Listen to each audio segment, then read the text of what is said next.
आदाब, मुंसिफ जौहर में आपका स्वागत है। मैं हूं आपके साथ अब्दुल रहीम। देखेंगे तमाम बड़ी खबरों पर, लेकिन आगाज करेंगे हेडलाइंस के साथ। रानवे इंजीनियर और एलडीसी को मिला ज्वाइनिंग लेटर। सीएम सोरेन ने कहा, राज्य की तरक्की में आपकी भूमिका काफी अहम।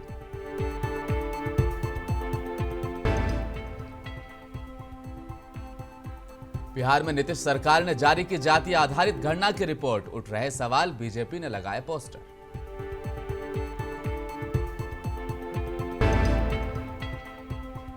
जातीय गणना की रिपोर्ट पर नीतीश का बयान। कहा, इसके आधार पर सभी वर्गों के विकास को लेकर होगा काम।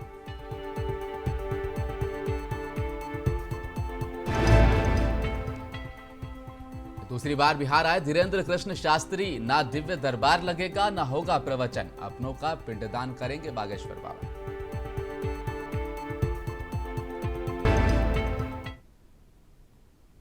झारखंड मंत्रालय के सभागार में आज नियुक्ति पत्र बांटा गया। सीएम हेमंत सोरेन ने नियुक्ति पत्र बांटा। उन्होंने झारखंड नगरपालिका सेवा अंतर्गत नगर विकास विभाग में 47 सिविल, मैकेनिकल और इलेक्ट्रिकल इंजीनियर को नियुक्ति पत्र दिया। साथ ही वाणिज्य कर विभाग के 46 निम्न वर्गीय लिपिकों को नियुक्ति पत्र दिया। कार्यक्रम में विशिष्ट अतिथि के तौर पर श्रम मंत्री सत्यानंद भोक्ता मौजूद रहे, वहीं विभागीय अधिकारी भी शामिल रहे। नियुक्ति पत्र कार्यक्रम में उपस्थित लोगों को संबोधित करते हुए सीएम सोरेन ने कहा कि आज के दिन के लिए आपने काफी लंबा इंतजार किया होगा। सभी को शुभकामनाएं। इस दिन का इंतजार कर रहे थे, सपने भी संजो रहे थे, आप प्रयास कर रहे थे कि सरकारी नौकरी मिले। कई तरीके के काम भी आपने किए होंगे। अधिकांश सोचते हैं कि सरकारी नौकरी मिले, आप इसके लिए जद्दोजहद करते हैं। कहाँ आपका किस्मत जगेगा वह आपको भी नहीं पता। आज का दिन आपके लिए काफी महत्वपूर्ण है। झारखंड के विकास में भी आपका अहम योगदान रहेगा।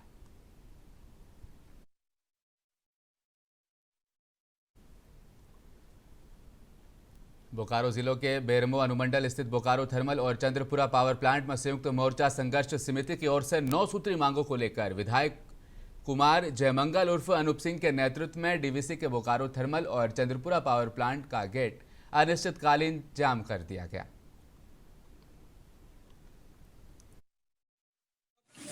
बहुत दमन नीति अपनाया जा रहा है डीवीसी मैनेजमेंट के द्वारा। कहना है कि डीवीसी के पास में जो है पेंशन डीवीसी की तरफ से दिया जा रहा था पेंशन, उसे हस्तांतर कर दिया गया है बैंक।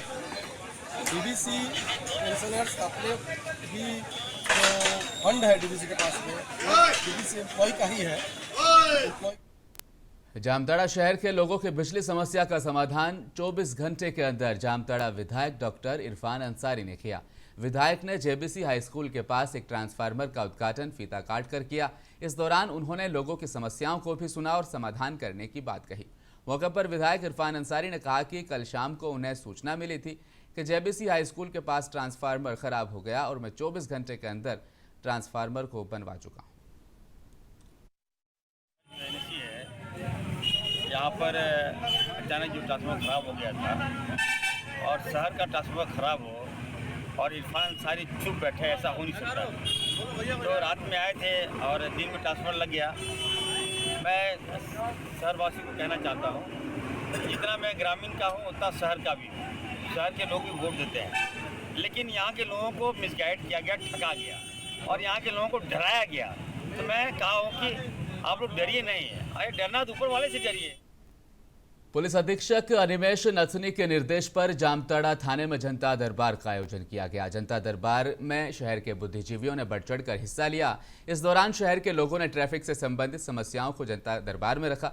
लोगों का कहना था कि आए दिन रेलवे स्टेशन, सुभाष चौक में जाम की स्थिति बन जाती है। ट्रैफिक से संबंधित कई समस्याओं को जनता दरबार में रखा गया। देख रहे हैं, आज जनता दरबार का आयोजन किया गया है। पुलिस अधीक्षक महोदय के निर्देशानुसार आज जनता दरबार जामताड़ा थाना के प्रांगण में आयोजित किया गया है। इसका मुख्य उद्देश्य आम जनता को राहत पहुंचाना है। आम जनता को जो भी समस्याएं होती हैं, वो चाहे जमीन संबंधित हो, चाहे विधि व्यवस्था से हो, छेड़खानी से हो, पारिवारिक परेशानी हो या अन्य को भी परेशानी हो, जिससे वो थाना जाने से कतराते हैं या कहीं जाने से कतराते हैं, वो सीधा जनता दरबार में आए और हमसे रूबरू हो। हमारे जनता दरबार में सीओ साहब हैं, महिला थाना प्रभारी। और बिहार सरकार ने सोमवार को जातिगत सर्वे के आंकड़े जारी कर दिए। बिहार सरकार के मुख्य सचिव समेत अन्य अधिकारियों ने रिपोर्ट जारी की है। प्रेस कॉन्फ्रेंस में अपर मुख्य सचिव विवेक सिंह ने बताया कि जातिगत सर्वे के मुताबिक बिहार की कुल आबादी 13 करोड़ के करीब है। रिपोर्ट के मुताबिक अति पिछड़ा वर्ग 27.12% है, अत्यंत पिछड़ा वर्ग 36.01% और वहीं अनुसूचित जाति 19.65% है और अनुसूचित जनजाति 1.68% और अनारक्षित यानी स्वर्ण 15.52% है।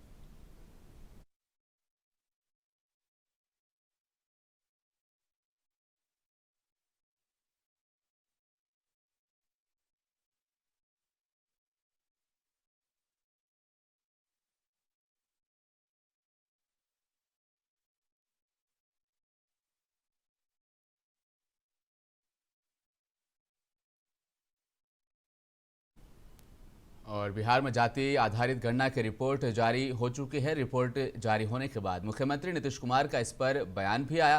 नीतीश कुमार ने बड़ी बात कहते हुए कहा कि रिपोर्ट के आधार पर सभी वर्गों के विकास को लेकर काम होगा। जाति आधारित गणना से न सिर्फ जातियों के बारे में बल्कि लोगों की आर्थिक स्थिति की जानकारी भी मिली है।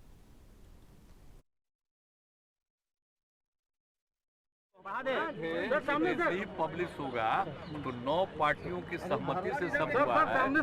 तो भी हम बुला करके और उनके सामने जितना काम हुआ है उन सब चीज को भी उनके सामने प्रेजेंट करेगा और जितना सब कुछ ज्ञान मिला है आज तो सबको बता दिया गया है, सब लोगों को दिया जाएगा ताकि आप लोग भी जानिए। तो कल ही हम 3:30 बजे दिन में ही 9 पार्टी के लोगों से हमने बात कर लिया। तो ये पूरा का पूरा करके रिजल्ट आया है। अब उसके बाद सबकी आर्थिक स्थिति का भी एक परिवार का भी ले लिया गया। एक तरफ नीतीश सरकार ने जातीय जनगणना की रिपोर्ट सार्वजनिक की है, वहीं दूसरी तरफ इस जातीय जनगणना में दिव्यांगों को शामिल नहीं किए जाने पर अब दिव्यांग जन आंदोलन के मूड में आ गए हैं। इसके लिए दानापुर के प्रखंड कार्यालय के पास दिव्यांग, विधवा, वृद्धा गांधी जयंती के मौके पर एक दिवसीय धरने प्रदर्शन पर बैठकर अपने आंदोलन में एकजुटता दिखाते नजर आए। अभी राशन कार्ड के लिए तैयारी हुआ था, उस समय बोला ना राशन कार्ड वाले अति दुकानदार कि आपको राशन फ्री में मिलेगा, पहले कोई तरह की बात नहीं हुआ है। इसके कारण के लिए हम अति हैं।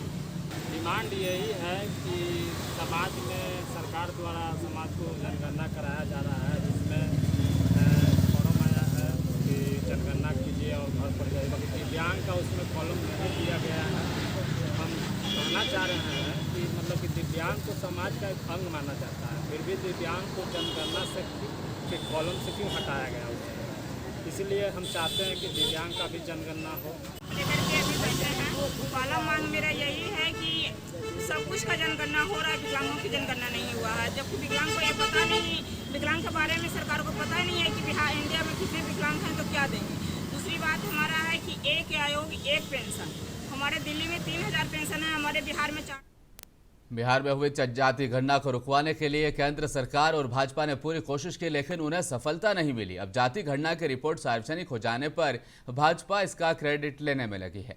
भाजपा पर यह आरोप मंगलवार को जेडीयू के राष्ट्रीय अध्यक्ष ललन सिंह ने लगाए। उन्होंने भाजपा नेता सुशील मोदी को जपास रोग से ग्रसित बताते हुए कहा कि इन लोगों के कारण ही बिहार जाति गणना में देरी हुई। भाजपा की लेट लतीफी के कारण ही पीएम मोदी से इस मुद्दे पर मुलाकात करने में विलंब हुआ। बाद में केंद्र ने जाति गणना की मांग नहीं मानी, यहां तक कि केंद्र और भाजपा ने कोर्ट में जाति गणना को रोकने की भी कोशिश की। पत्रकारों को घर सुबह से रेड चल रहे हैं, लैपटॉप और हम लोग तो लगातार कर रहे हैं। हम आज भी आपको भी कह रहे हैं, हम आपको कोई दोष नहीं देते हैं। आपका जो मैनेजमेंट है,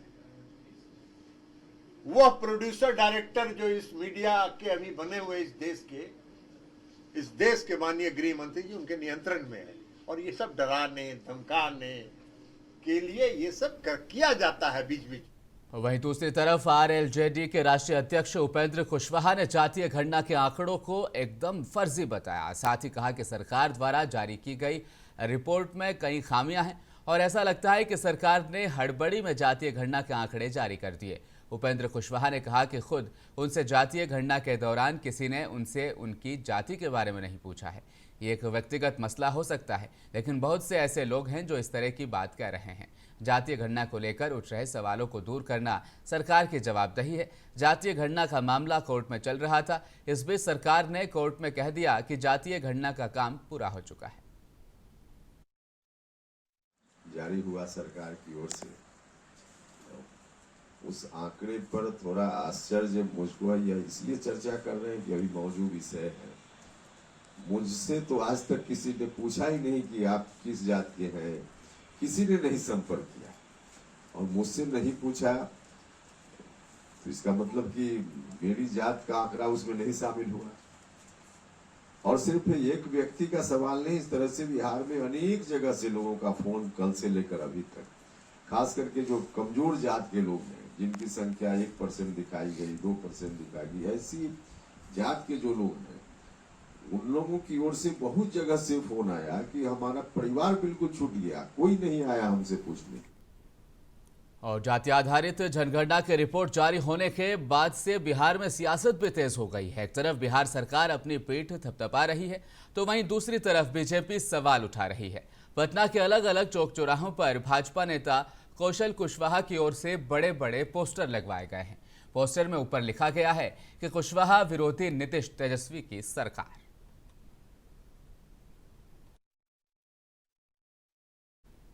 और राज्यसभा में आरजेडी सांसद मनोज झा द्वारा वक्तव्य के बाद पढ़े गए ठाकुर का कुआं नामक कविता पर विवाद थम नहीं रहा। रोहतास जिले के डेहरी में अब राजपूत समाज के लोगों ने इस बयान की कड़ी निंदा करते हुए वरीय समाजसेवी कुमार विनोद सिंह के नेतृत्व में राजपूत स्वाभिमान रैली डेहरी शहर के वीर कुंवर सिंह चौक से गांधी चौक, अंबेडकर चौक, बिगहा, चूनाभट्टा स्टेशन रोड, पाली रोड, थाना चौक और मुख्य बाजार होते हुए अनुमंडल कार्यालय ये रैली पहुंची। राजपूत स्वाभिमान रैली में करीब 500 की तादाद में बाइक सवार और 4 पहिया वाहन पर लोग सवार थे, जो मनोज झा को कोस रहे थे।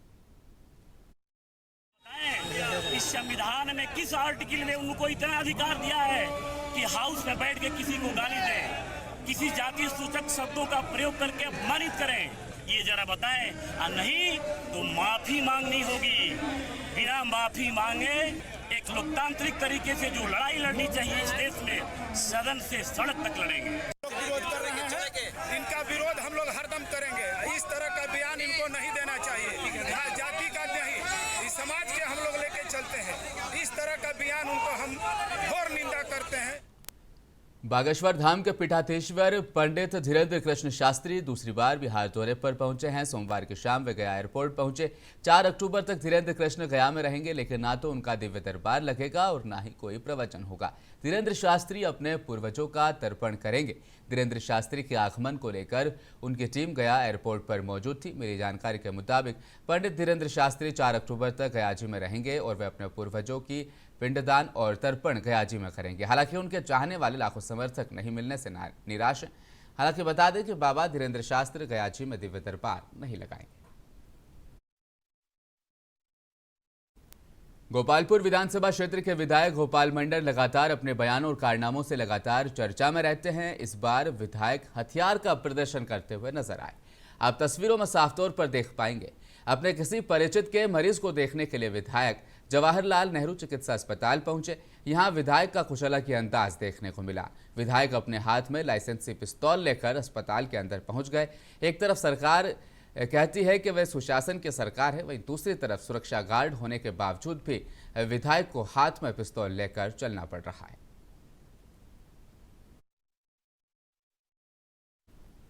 और अब यात्रियों को पटना से राजगीर जाना काफी आसान हो जाएगा। दरअसल यात्रियों को रेलवे ने बड़ी सौगात दी है। पटना राजगीर स्पेशल एक्सप्रेस दैनिक ट्रेन का परिचालन भाजपा सांसद रविशंकर प्रसाद ने पटना जंक्शन के प्लेटफॉर्म नंबर 10 से हरी झंडी दिखाकर रवाना किया है। इस मौके पर रेलवे के अधिकारी और भाजपा विधायक संजीव चौरसिया भी मौजूद थे।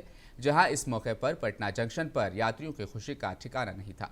यात्रियों की काफी भीड़ पटना जंक्शन प्लेटफॉर्म नंबर 10 पर देखी गई और लोगों में खुशी साफ तौर पर झलक रही थी। और 3:20 में लौटेगी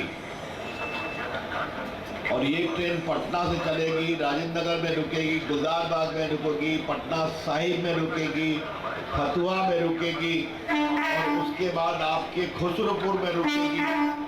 करौटा, हरनौत, बिहार शरीफ, नालंदा, इसमें बख्तियारपुर छूटा हुआ है। जयंत बाबू, मेरा आपसे आग्रह है बख्तियारपुर भी इसमें ऐड कर दीजिए। जयंत जी, हो गया? देखिए बख्तियारपुर ऐड हो गया। तो अब सतेंद्र बाबू, अब आप जाइए तो उस ट्रेन से आप फतवा जाइए, वहाँ के लोगों को बताइए, और बख्तियारपुर में भी लोग रहें, करौटा में लोग रहें, खुसरोपुर में लोग रहें और इसका स्वागत करें। रोहतास जिले के नासरीगंज प्रखंड के इटमिहा पंचायत में स्वच्छ भारत मिशन और लोहिया स्वच्छ अभियान के द्वितीय चरण के तहत ठोस और तरल अपशिष्ट प्रबंधन के लिए सामग्रियों का वितरण से शुभारंभ कार्यक्रम का यहां पर आयोजन किया गया। बिहार अभियान के दूसरे चरण में कचरा प्रबंधन का व्यवस्था की गई है। इसके अंतर्गत सभी पंचायतों में कचरा उठाव का कार्यक्रम है। पंचायत नासरीगंज का ये 8वां पंचायत है जहाँ पर आज हम लोग उद्घाटन किए हैं। यहाँ पे ठोस कचरा का 2 डस्टबिन के माध्यम से उठाव किया जाता है और WPU में उसको रखा जाता है। उसके बाद फिर आगे की कार्रवाई। स्वच्छता को लेकर के आप लोगों को क्या संदेश? स्वच्छता के लोगों को संदेश यही है कि संपूर्ण स्वच्छता के लक्ष्य को प्राप्त करें। इस तरह का भी स्वच्छता है। दानापुर दुर्गा पूजा को लेकर तकिया पर स्थित मैरिज हॉल में एसडीओ प्रदीप सिजा की अध्यक्षता में शांति समिति की बैठक की गई। बैठक में एसडीओ ने कहा कि दुर्गा पूजा के अवसर पर डीजे बजाने पर प्रतिबंध रहेगा। त्योहार की गरिमा का पालन करें। लाउडस्पीकर पर अश्लील व आपत्तिजनक गाना ना बजाएं। उन्होंने सभी पूजा समिति के सदस्यों से कहा कि पूजा पंडालों में सीसीटीवी कैमरे लगाना और अग्निशमन यंत्र रखना अनिवार्य है।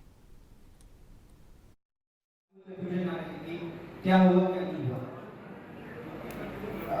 तीसरा चीज मैंने आपको बताई है कि स्टीक गाने या कुछ आप भड़काऊ गाने नहीं बजाएंगे। पार्टिसिपेंट्स जो है वॉलंटियर्स हैं उनको आप देंगे कुछ ना कुछ उनको डिफरेंशिएटिंग एस्पेक्ट उनको दें। आप उनको वेस्ट दे सकते हैं या फिर उनको आई कार्ड दे सकते हैं ताकि उनको भीड़ में से ये पता लगे कि किस आदमी के पास इमीडिएटली अगर मान लीजिए चेन स्नैचिंग हो जाता है आपकी पूजा समिति के पास, तो उस आदमी को जो पीड़ित इंसान अगर वहाँ पे पुलिस वाला नहीं है तो किसके पास सबसे पहले जाए। या तो वो पुलिस के पास अगर होगा तो वहाँ जाएगा, नहीं होगा तो आपके वॉलंटियर्स के पास जाएगा, उसको इन्फॉर्मेशन दे, वो इमीडिएटली इन्फॉर्मेशन पास। बिहार के गोपालगंज के मीरगंज में अचानक हुए विस्फोट से पूरा इलाका दहल गया। वहीं इस विस्फोट में एक महिला के गंभीर रूप से घायल होने की सूचना मिली है। विस्फोट के बाद करीब 1 दर्जन से ज्यादा घरों में दरारें भी आ गई। मामला मीरगंज थाना क्षेत्र के वार्ड नंबर 20 ब्रह्मस्थान का है। बताया जा रहा है कि ब्रह्मस्थान के वार्ड नंबर 20 में घर में अवैध तरीके से पटाखे का निर्माण किया जा रहा था। इस दौरान ही यह हादसा पेश आया। क्या हुआ अचानक?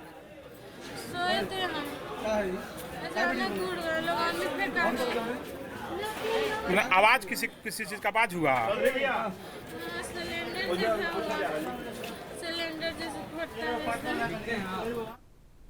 एक तरफ जहां भागलपुर जिला प्रशासन और नगर निगम शहरवासियों से जल जमाव नहीं करने और अपने आसपास साफ सफाई रखने की अपील करते दिखाई पड़ते हैं, वहीं जिला प्रशासन और नगर निगम अपनी ओर से सिर्फ वायदा ही करते दिखते हैं। जमीनी स्तर पर उनका कोई काम नहीं दिखता, जिसका जीता जागता नमूना इस वक्त आप तस्वीरों में देख रहे हैं।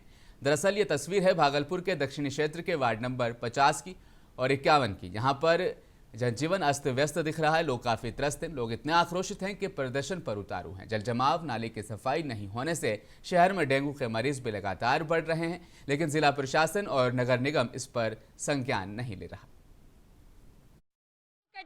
वो समझेगी इस तरह का हालत में सीमा सामने और वसुंधरा में क्या अंतर है? क्या परेशानी क्या नहीं है? यहाँ वीडियो बनाई है, देखिए कि क्या हाल है। बच्चा मेरा मर रहा है, अभी उतना पैसा लग गया है, बच्चा मेरा ठीक नहीं हो रहा है। डेंगू हो गया है।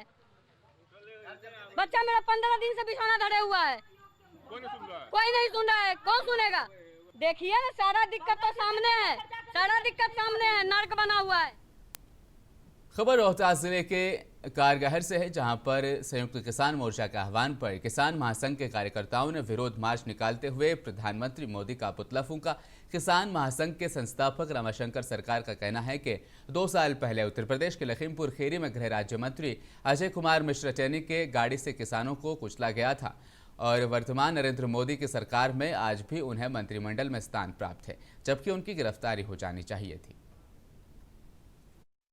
1 साल पहले संयुक्त किसान मोर्चा के आंदोलनकारियों द्वारा दिल्ली में समझौता हुआ था भाजपा सरकार के साथ कि आप लोग आंदोलन हटा लीजिए, हम आपका ये चीज़ पूरा कर देंगे, जिसमें था एमएसपी का कानून।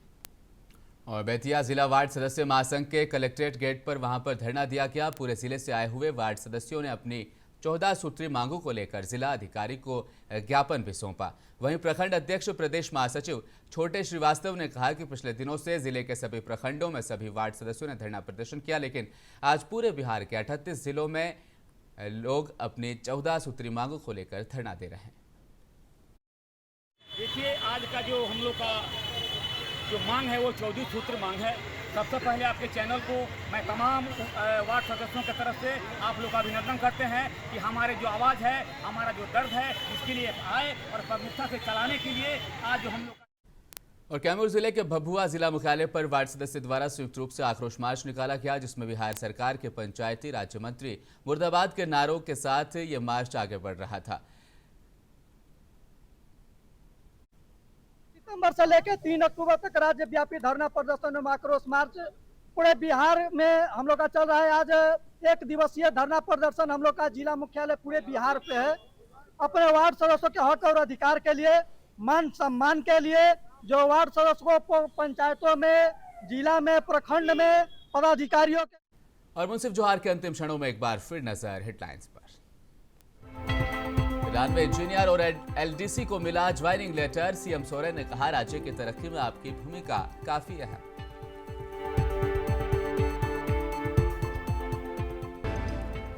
बिहार में नीतीश सरकार ने जारी की जातीय आधारित गणना की रिपोर्ट, उठ रहे सवाल, बीजेपी ने लगाए पोस्टर।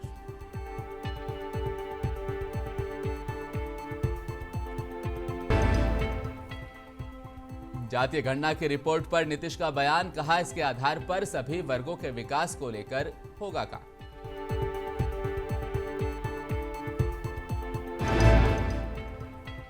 और दूसरी बार बिहार आए धीरेन्द्र कृष्ण शास्त्री, ना दिव्य दरबार लगेगा ना होगा प्रवचन, अपनों का पिंडदान करेंगे बागेश्वर बाबा।